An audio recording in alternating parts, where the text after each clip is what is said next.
இங்கே இவங்க பொண்ணை பார்க்கறதுக்காக வெளியூர்லேருந்து வந்திருக்காங்க. அவங்களுக்கு பொண்ணுக்கு பிடிச்சது எல்லாமே வீட்டில் செஞ்சு எடுத்துட்டு வந்து கொடுக்குறாங்க. அவங்க பொண்ணும் அதை ஆசையாக வாங்கிக்கிறாங்க. இப்போ பொண்ணும் அம்மாவும் தனியாக பேசும்போது இந்த ஃப்ளாட் ரொம்ப நல்லா இருக்குது, நல்ல பிளேஸாக இருக்குன்னு அவங்க பொண்ணு கேட்குறாங்க. ஏமா இந்த வெக்கேஷனுக்கு நம்ம 2 பேர் தானே பிளான் போட்டிருக்கோம், எதுக்கு அப்பாவை கூப்பிட்டுன்னு வந்தேன்னு கேட்குறாங்க.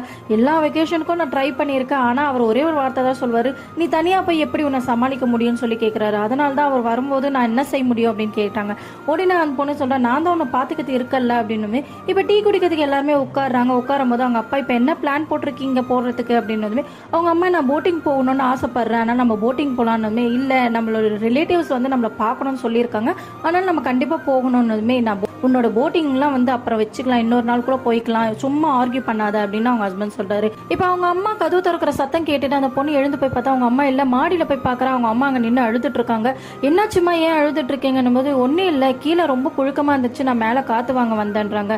என்னன்னு சொல்லுங்கன்னும் போது இல்லை, எனக்கு திரும்பி போகவே எனக்கு விருப்பம் இல்லை, உங்கள் அப்பா கூட வாழவோ எனக்கு பிடிக்கல, எனக்கு பிடிச்சது எதுவும் பண்ண விட மாட்டாரு, வேணா நான் உன் கூடயே இருந்துட்டுமான்றாங்க.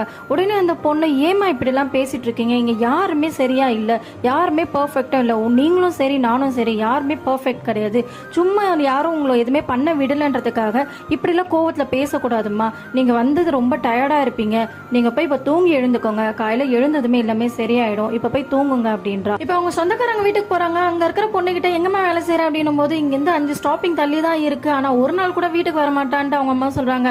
பரவாயில்ல இருக்கட்டும், தனியாக வாழ பழக்கட்டும், இண்டிபெண்ட்டாக இருக்கட்டும், பிறக்கத்தையே நம்ம சந்தோஷமாக இருக்கிறதுக்காக தானேன்றாங்க.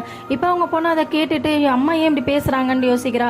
உடனே அவங்க அம்மா கேட்குறாங்க, இங்கே எங்கேயாவது சுற்றி பார்க்கறதுக்கு நல்ல பிளேஸ் இருந்தால் சொல்லுங்களேன்னதுமே அவங்க பொண்ணு சொல்கிறா, இல்லைம்மா அதெல்லாம் வேண்டாம், நம்ம போட்டிங் போகலாம் அப்படின்றாங்க. இன்னைக்கு நைட்டு அவங்க போனதுமே அவங்க பொண்ணு ரொம்பவே யோசிக்கிறா. காலையில் எழுந்துமே பார்த்தா அவங்க அம்மா இல்லை. அவங்க அப்பா கிட்ட கேட்குறா, அம்மா ஒரு வேளை குளிச்சுட்டு இருப்பாங்க பாரு அப்படின்றாங்க. பாத்ரூமில் போய் பார்த்தா அவங்க அம்மா இல்லை. இப்போ ஃபோன் பண்ணாலும் ஃபோனை எடுக்க மாட்டாங்கன்னு பார்த்தா யார்கிட்டையும் சொல்லாமல் தனியாக போய் ஷாப்பிங் பண்ணி சந்தோஷமாக இருக்காங்க. திரும்பவும் அவங்க பொண்ணு ஃபோன் பண்ணுவோம், ஃபோனை எடுத்துட்டு எனக்கு பிடிச்சதை தான் நீங்கள் பண்ண விடல, அட்லீஸ்ட் எனக்கு போட்டிங்காவது கம்பெனி தரையான்றாங்க.